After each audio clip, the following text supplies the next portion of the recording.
I see a little silhouette of a bug. Salamoosh, will she fight the big bug man? Hey guys, MasakoX here. With things starting to gear up towards the spring, it's time to spring back into the swing of things regarding Dragon Ball Strongest Mama, stronger than even Android 18. With things going the way they are, this story in particular has garnered a lot of love within this community. In fact, I need to point out that the user Megane-chan720 has novelized the first few parts of this what if already. A link to that in the description, as well as my dramatic reading of it up top if you wish to listen to it. It was a great time, and there are more chapters to come and read, so do expect another dramatic reading stream in the not too distant future. Now though, we need to press on with the main story, recalling what goes on when one of the weakest Saiyans in existence gets the chance to actually prove herself, and show that even when the odds are stacked against you, something wonderful can blossom from it. I mean, if Goku could become the strongest being in Universe 7 with a power level of 2 at birth, then that potential would have had to come from somewhere. So today, we ask you for the 15th time, what would happen if Gine went with Goku to Earth? If you're new to this tale and channel, firstly I would like to say welcome, and I would recommend that you go back and check previous videos and chapters for the full details, but if you want to get up to speed quickly because you clicked on this video, then in short, Gine got out of Dodge pronto when Bardock told her about the truth of Frieza and what he was about to do to their planet. Together with Kakarot, her second born, they found themselves on Earth and in the care of Grandpa Gohan. Over the next couple of decades, Kakarot, never called Goku because why bother changing the name since his mother is right there, both he and Gine steadily rose their skills, and the latter realised that all those doubters from her past were wrong. She can be strong, she can contribute, and most importantly, she can do more than just cook. Although she does admit to herself that she is pretty good at that too. Sometimes even giving Chi-Chi pause for thought, as well as many chances to take a break. If you like how Gine's turned out, check out the merch store for the strongest mama on masako.cc/strongmama. In the last part, we all thought that Cell had been wiped out by Gine's ultimate attack, Rebellion Phalanx, utterly singeing the bug to a crisp. Or so everyone thought. Thanks to that pesky little nucleus, Cell was able to hitch a ride to Capture Corp on Gine's clothes, and then make a dramatic entrance worthy of JoJo, having just absorbed 17 and 18, them never being activated in the story and literally just there like sealed snacks for the biomechanical to feast on his whim. Gine, whose esteem had been up and down and side to side like a roller coaster at this point, is now completely broken. Despite her desire to save the planet Earth and promise to eschew her original Saiyan instincts, she had given in to her Saiyan instincts without even realizing. Something that Vegeta is more than happy to remind her of. That'll teach you for ignoring me in the last part! Yeah! We resume our story with Gine slumped on the floor, crying her eyes out and utterly ruined. Nobody can really comprehend what just happened, but one thing was for sure. They were dealing with a being that was completely alien to them. And yet, not because he was derived from their powers. Nobody could anticipate this happening. Also, nobody could blame Gine for not noticing Cell on her clothes or what was left of him. They had no clue how he worked. That is except for Vegeta, who is more than keen to rub salt into the wound. He will not let her forget her failings right now. All of this, it's your fault. Gine ignores this for a moment, since she has heard this all before. Just now, in fact. If it hadn't been for your lack of attention, your absolute disregard for your pride, you wouldn't have led Cell straight to his prize. You were an excuse for a Saiyan back then on Vegeta, and you're even more of an excuse now. Like I said before, you are a total and utter failure. Raditz then promptly gets up from comforting his mother, calmly powers up to Super Saiyan, walks past Vegeta, and then knocks him out cold without even saying a word. Kakarot walks over to his mother and tries to take up the comforting duties. However, before he can really get started trying to console her, Gine gets up and motions for Kakarot to come with her, silently. Raditz starts to walk with them, assuming that he's along too, but she puts a hand out and shakes her head. Not now, son. This is a conversation that only Gine and Kakarot will be privy to. The rest of the gang decide to take the now unconscious Vegeta and promptly lock him in the gravity chamber to cool off, because he will most likely be quite angry when he comes to. Android 16 picks up the prince, tosses him inside the chamber, and stands outside the door. Why is he doing this? Wasn't his mission to destroy Kakarot? What happened to that? He made it pretty clear before, very clear.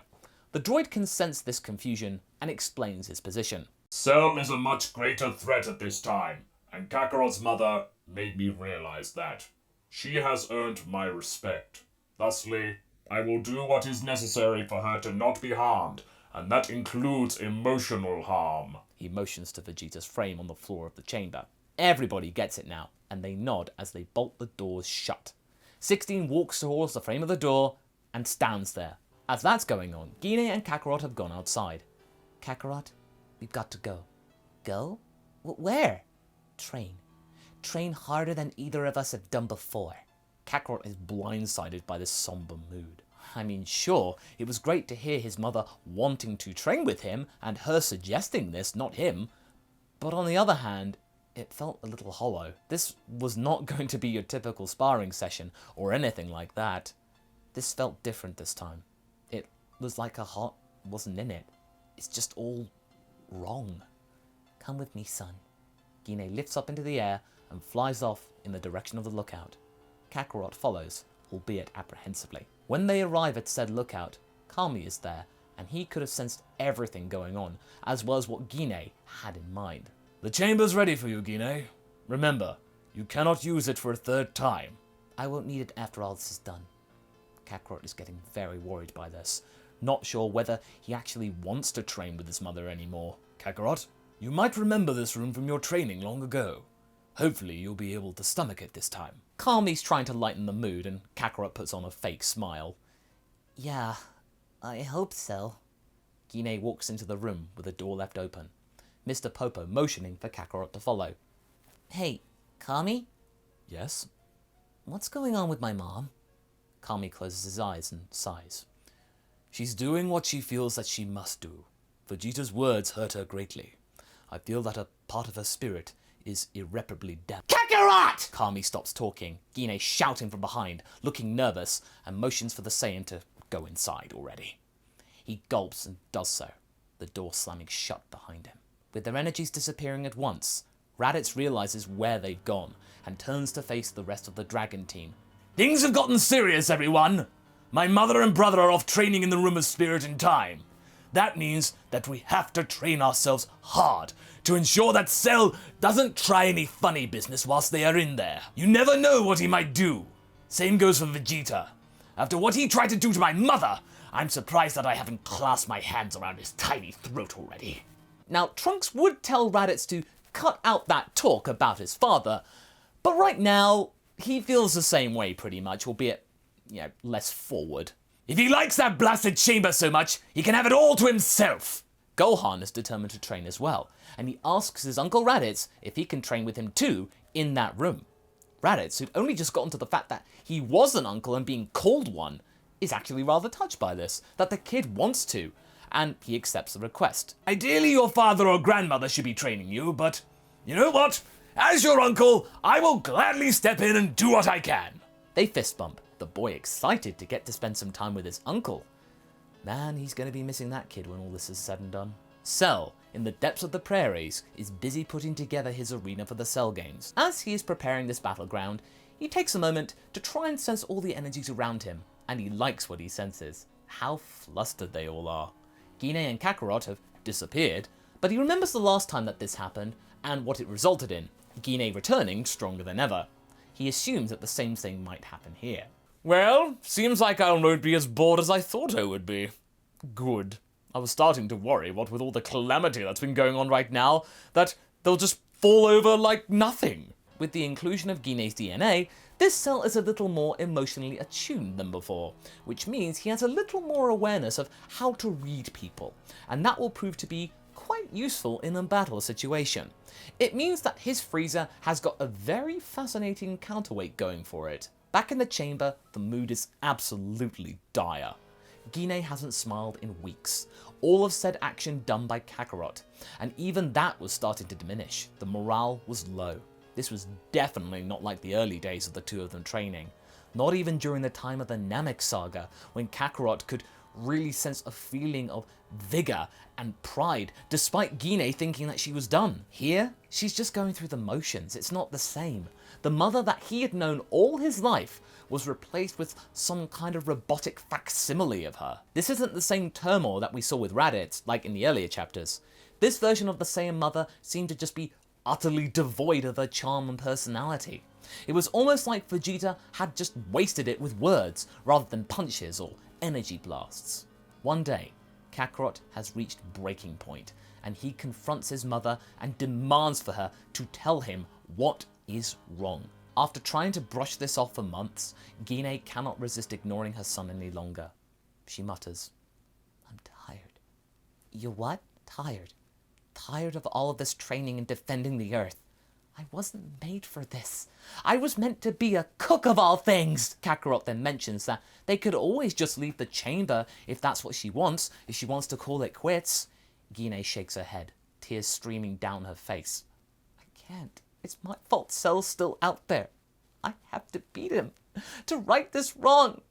Only then can I rest and be done with all this." Kakarot tries to tell her that she can still fight after this. "No! No more trying to rope me into this! Kakarot, I am done! I couldn't fight as a Saiyan. I couldn't fight as a defender of Earth. What am I? What am I supposed to be?" She breaks down at this and sobs uncontrollably. Kakarot walks up to her and bends down to get down to her level. "Okay." Gine stops crying. "What was that?" "Okay, you can stop. Just do this one last bit of training for me, would you? And I won't ask again after this, Mom." Now, she didn't expect that. It was such a refreshing thing to hear. I mean, granted, it wasn't going to cheer her up per se, but to hear these words right now from her son, who had been her biggest reason to keep on training, stretching her limits, stretching all this out for way longer than she wanted to or what she bargained for, okay, that was a weight off her mind. At last, it seemed like she could actually, realistically, stop, finally. Spend the last couple of decades of her prime in peace, away from the front line. Gine hugs her son slowly, and then promises to train as hard as she can, and will give it her all for him, one last time. Kakarot nods and accepts these terms. It may be their last time training together, but he's gonna make sure that this is a training session to remember, and one that she can be proud of in the years to come.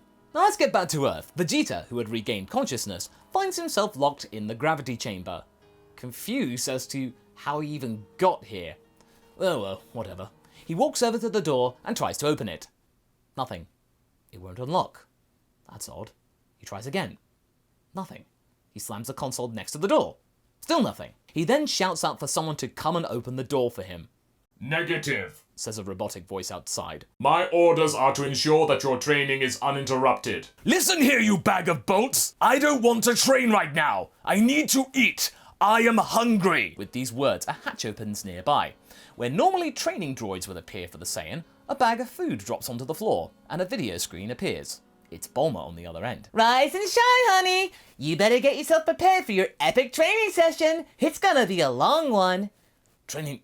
what? Vegeta is getting annoyed by all this ambiguity. Somebody better explain to me what's going on here, or else I'll destroy this room and everyone in the vicinity! My! That won't help your training destroying the gravity chamber like that, like a big baby. Also, you might want to double check that, because doing so might generate a miniature black hole that could swallow up the whole city if you're not careful. Anyway, we got about 9 days or so before Cell's little matchup begins, so you better get started with the training. I won't interrupt you. The screen goes blank, and Vegeta is left in a stunned silence. He screams and goes Super Saiyan. Outside the room, Trunks is looking a little nervous.